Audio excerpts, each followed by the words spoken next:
Professor Mohammad Yunus আপনি আজকে জেলে থাকতেন 6 তলার বিল্ডিং, লিফট ছাড়া, বিদ্যুৎ ছাড়া বিল্ডিং এর 6 তলায় হাসিনা আপনাকে উঠবোস করাইতো, সেই দিনের কথা ভুলে যাবেন না। আপনার মামলাগুলো আজকে আদালত দিয়ে নাই করে দিয়েছেন। এই নাই করার রাজনীতি হইতো না, আপনার মামলা চলতো। যাদের রক্তের কারণে আজকে আপনি বেকসুর খালাস, যাদের রক্তের কারণে আপনি প্রধান উপদেষ্টা হয়েছেন, তাদের রক্তের বদলা যদি না নেন, আপনাকে আগামী দিনের মানুষ ক্ষমা করবে না। বাঙালির চরিত্র বুঝতে হবে। তারা প্যারিস থেকে এসে এদের নায়ক যেভাবে বানাইতে পারে, তারা মির্জাফরের মতো খলনায়কও বানাইতে পারে। এই রক্ত দেওয়া শহীদ পরিবারের এই ইতিহাস ভুলে যাবেন না। আওয়ামী লীগ, জাতীয় পার্টি এবং 14 দলীয় ল্যাসপেন্সারদের যে মাফিয়া কার্টেল ছিল, তারা সিম্পলি কোনো রাজনৈতিক দল না। যারা মনে করে থাকেন যে রাজনৈতিক দল আকারে ইন্টারন্যাশনাল কনভেনশন মোতাবেক যেই সিভিল পলিটিক্যাল রাইটস তারা প্রিভিলেজ আকারে পাওয়ার কথা ছিল, তারা সেটা পাবেন। জাতিসংঘের মানবাধিকারের রিপোর্টে যেটা বলা হচ্ছে, তাদেরকে যেহেতু তারা রাজনৈতিক দল, তাদেরকে নিষিদ্ধ করা যাবে না। তাদের কাছে আগের প্রথম প্রশ্ন হচ্ছে, আওয়ামী লীগ রাজনৈতিক দলের ডেফিনেশনে পড়ে কিনা সেইটা আগে আদালতে আওয়ামী লীগকে প্রমাণ করতে হবে। যদি জনতার আদালতে, বাংলাদেশের গণঅভ্যুত্থান পরবর্তী বাংলাদেশ 2-এর আদালতে এবং বিচারিক আদালতে আওয়ামী লীগ প্রমাণ করতে পারে যে তারা রাজনৈতিক দলের সংজ্ঞা, সকল সংজ্ঞা পূরণ করেন, অনলি দেন তাদের রাজনীতি থাকার প্রশ্ন দ্বিতীয় প্রশ্ন আকারে আসবে। কিন্তু আমাদের কাছে গণঅভ্যুত্থানের যেই রিপোর্ট মানবাধিকারের দপ্তর থেকে এসছে, জাতিসংঘের কাছ থেকে, এটা খুব প্রচ্ছন্নভাবে পরিষ্কার। 45-এ যেই যুক্তিতে এবং যেই কারণে জার্মানিতে নাৎসিদেরকে নিষিদ্ধ করা হয়েছিল, ফ্যাসিস্টদেরকে ইটালিতে নিষিদ্ধ করা হয়েছিল, ফ্রাঙ্কোর দলকে নিষিদ্ধ করা হয়েছিল, দক্ষিণ আমেরিকার প্রত্যেকটা গণ অভ্যুত্থানের বিপক্ষের শক্তিকে নিষিদ্ধ করা হয়েছিল। কঙ্গো এবং বুরুন্ডিতে সেই লাল কাল মার্চের খ্রিস্টান মিলিশিয়াদেরকে নিষিদ্ধ করা হয়েছিল। জঙ্গি ট্রিপল এক্সকে যেইভাবে ক্লু ক্লাক্স ক্লানকে আমেরিকাতে নিষিদ্ধ করা হয়েছে, তার প্রত্যেকটা সংজ্ঞায় আওয়ামী লীগ নোবেল পুরস্কার পেয়েছে। এবং ঠিক একই কারণে আওয়ামী লীগ নামক কোন এন্টিটির রাজনৈতিক দল আকারে কোন সুবিধা পাবার কোন সুযোগ 24-এর গণ অভ্যুত্থানের পরে স্বাধীন বাংলাদেশে আর থাকতে পারে না। অতএব 1400 শহীদের রক্ত দিয়ে দেয়ালে দেয়ালে আওয়ামী লীগের ভবিষ্যৎ লেখা হয়ে গেছে। ওই ভবিষ্যৎ কোন কালো কালি দিয়ে মুছে দিয়ে আবার নতুন করে লেখবার প্রয়োজন হবে না। তাই প্রশ্ন হচ্ছে, আওয়ামী লীগ প্রশ্ন আমরা কিভাবে ডিল করব, এটাই হচ্ছে সম্মিলিত সিদ্ধান্তের জায়গা। এবং প্রধান উপদেষ্টার সাথে আমরা যখন দেখা করেছি, বারবার বলেছি 4টা গণ তদন্ত কমিশন গঠন করবার জন্য। তার ভিতরে আজকের ইনকিলাব মঞ্চ যাদের কথা বলছে, যাদের দাবি নিয়ে আজকে হাজির হয়েছে, তাদের প্রত্যেকের ব্যাপারে আমরা বলেছি শাপলার গণহত্যার জন্য গণতদন্ত কমিশন করতে হবে, পিলখানার গণহত্যার জন্য গণতদন্ত কমিশন করতে হবে। কিন্তু আমরা দুঃখজনকভাবে দেখলাম পিলখানার যে দায়িত্ব এড়িয়ে একটা প্রজ্ঞাপন দিয়ে যে কমিশন দেওয়া হয়েছে, তার ক্ষমতা খর্ব করা হয়েছে। সে মামলার প্রশ্ন আলোচনা করতে পারবে না, কোনো ফাইল রিকল করতে পারবে না, সাক্ষীদেরকে তদন্ত করতে পারবে না। ঠিক এইভাবে একই চক্রান্ত করে একটা আইওয়াশের কমিশন দিয়ে বাংলাদেশে আবার নতুন ষড়যন্ত্র হচ্ছে। যারা 2009 সালে আমার স্বাধীনতা সার্বভৌমত্বের 2টা ফোর্সকে এট এ টাইম ধ্বংস করে দিয়েছে, তাদেরকে বিচারিক আদালতের মাধ্যমে, কমিশনের মাধ্যমে বাঁচিয়ে দেবার নতুন ব্লু কলার ক্রাইমের শুরু হয়েছে।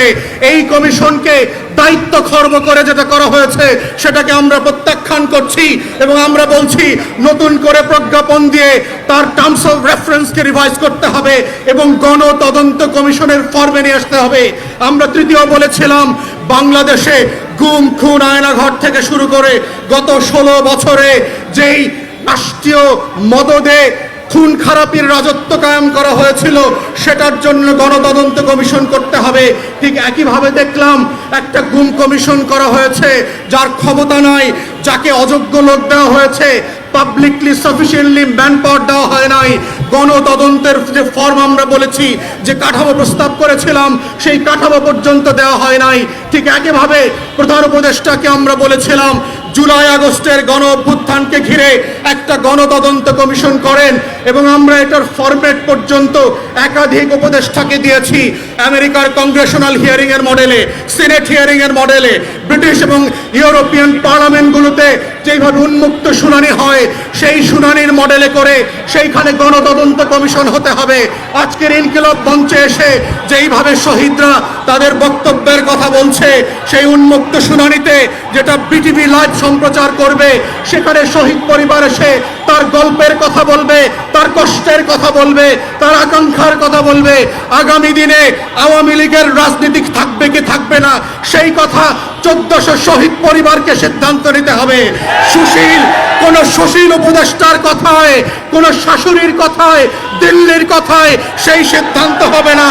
আমাদের বক্তব্য খুব পরিষ্কার, গণ অভ্যুত্থানের পক্ষের শক্তিরা গণতদন্ত কমিশনে গিয়ে উন্মুক্ত শুনানিতে অংশ নিয়ে বাংলাদেশের কোটি কোটি নাগরিক যেখানে নিবন্ধন করে তাদের মতামত দিতে পারবে, সেই মতামতের উপরে ভিত্তি করে আওয়ামী লীগ প্রশ্ন, গণহত্যার প্রশ্ন, জাতীয় পার্টি এবং 14 দলীয় দিল্লির গোলামদের ভবিষ্যৎ কি হবে সেইটা সিদ্ধান্ত নিতে হবে এবং সেই সিদ্ধান্তের উপরে ভিত্তি করে আওয়ামী লীগের ভবিষ্যৎ নির্ণীত হবে।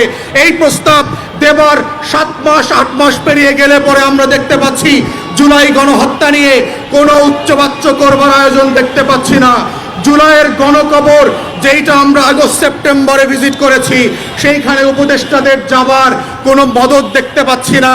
অথচ এখানে অনেক উপদেষ্টা দেখেছি 71-এর চেতনা বিক্রি করতে করতে 14ই ডিসেম্বরের শহীদদের কবর জিয়ারত করতে করতে মুখে ফেনা তুলে ফেলেছেন, কিন্তু রায়ের বাজার বধ্যভূমিতে জুলাইয়ের 114 শহীদের কবর জিয়ারত করার সময় তাদের নাই।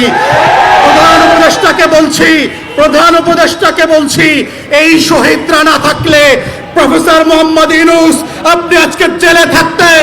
6 তলার বিল্ডিং, লিফট ছাড়া, বিদ্যুৎ ছাড়া বিল্ডিং এর 6 তলায় হাসিনা আপনাকে উঠবোস করাইতো, সেই দিনের কথা ভুলে যায়েন না।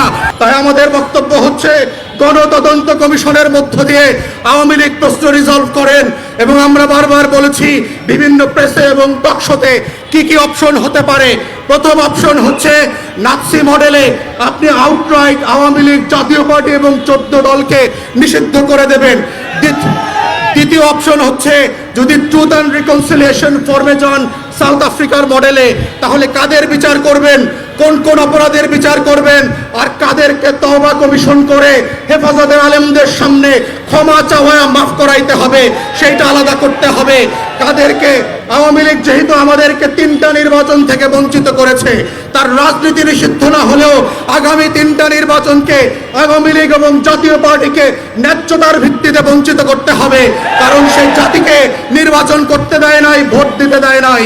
আওয়ামী লীগের কোনো পদস্থ নেতা ওয়ার্ড ইউনিয়ন থেকে শুরু করে যারা এমপি মন্ত্রী হয়েছে গত 16 বছর, পারা বাংলাদেশে আর কোনোদিন রাজনীতি করতে পারবে না। ঠিক এইরকম শর্ত করে গণতদন্ত কমিশনের মাধ্যমে প্রয়োজনে গণভোটে দিয়ে আওয়ামী লীগ, জাতীয় পার্টির প্রশ্ন ন্যায্যতার ভিত্তিতে সমাধান করবার মধ্য দিয়েই আজকের এই শহীদদের বিচার ফয়সালা হইতে হবে। এই দাবি আহ্বান রেখে আমার বক্তব্য এখানেই শেষ করছি। সবাইকে অসংখ্য ধন্যবাদ। আসসালামু আলাইকুম।